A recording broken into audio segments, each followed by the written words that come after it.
उत्सव कथाएं चैनल में आपका खूब खूब स्वागत है।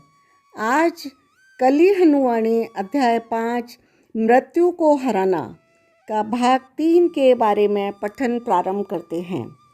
मृत्यु के देवता वहाँ पर क्यों थे? क्या स्वप्न लोक में कुछ समय पहले आत्माओं की अदला बदली से जो आध्यात्मिक शल्य चिकित्सा हुई थी उसका कोई दुष्प्रभाव मृत्यु के रूप में प्रकट हो रहा था?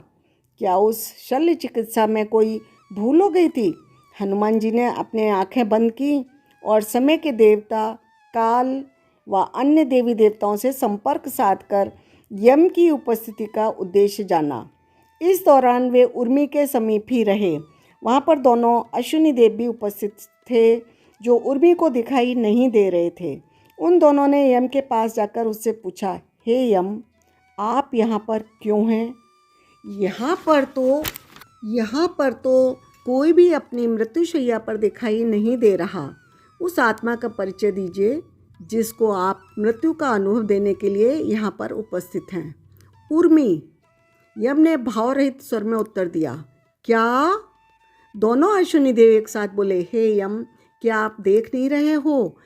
और कोई स्वयं हनुमान जी उसकी रक्षा कर रहे हैं।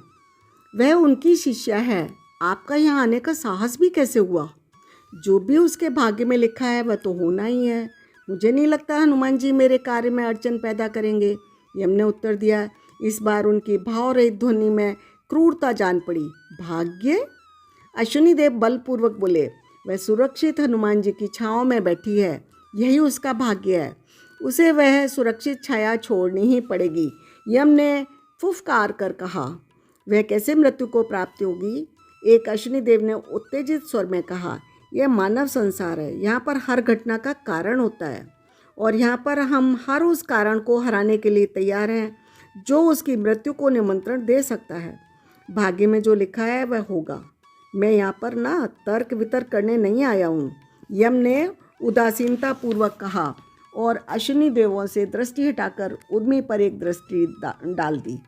उर्मी हनुमान जी के चरणों में उस प्रागनुभव की अवस्था में बैठी थी जिसमें मनुष्य अपने तन मन को भूल जाता है। हनुमान जी को अब उन घटनाओं का पता लग गया था जो उर्मी की मृत्यु का कारण बनने वाली थी। उन्होंने उर्मी के कंधों पर हाथ रखकर उसको खड़ा किया। जब उर्मी खड़ी हुई तो भी उसकी आंखें हनुमान जी के चरणों में थीं। सिर झुका हुआ था, हाथ जुड़े हुए थे, मुख पर शांति थी, होठों पर हनुमान जी का संबोधन था। उर्मी, आपको एक रहस्य सीखना होगा और बहुत शीघ्र सीखना होगा। हमारे पास समय बहुत कम है, परंतु मुझे विश्वास है आप यह रहस्य सीख जाओगी। हनुमान जी की दृष्टि उर्मी के झुके हुए चेहरे पर थी और हाथ उसके कंधों पर। कम समय उर्मी ने एक क्षण के लिए अपनी दृष्टि ऊपर करके उत्सुकता से पूछा, उधर उस महिला की ओर देखो। हनुमान जी ने कुछ दूरी पर दिखाई दे रही एक कबीलाई महिला जो मातंग नहीं थी की ओर संकेत किया और बोले, उसकी भी आपकी तरह एक नश्वर देह है, परंतु वह मुझे नहीं देख सकती। आप न केवल मुझे देख सकती हो अपितु मुझसे वार्तालाप भी कर रही हो। इसका क्या कारण है? उर्मी ने उस महिला की ओर देखा, परंतु इससे पहले कि वह कोई उत्तर दे पाती उसके चिरंजीवी गुरु ने अपने प्रश्न का स्वयं उत्तर दिया। आप एक शक्तिशाली आत्मा हो। आत्मज्ञान ही शक्ति है। आपकी आत्मा इस धरती पर विचरण कर रही करोड़ों आत्माओं से भी शक्तिशाली है। उनमें से कुछ आत्माएं मेरी उपस्थिति को अनुभव तो कर सकती हैं, परंतु आपकी तरह मुझे देख नहीं सकती। वे एक क्षण के लिए शांत रहे ताकि उर्मी उनके शब्दों पर ध्यान दे सके। उस पक्षी को देखो। हनुमान जी ने पेड़ की एक शाखा से उड़ान भर कर रहे कबूतर की ओर संकेत करते हुए कहा, यह उड़ सकता है। आप क्यों नहीं उड़ सकती? हाँ, आप भी उड़ सकती हो। आपकी देह नहीं उड़ सकती क्योंकि इसकी कुछ सीमाएं हैं, परंतु आप एक देह नहीं हो, आप एक आत्मा हो।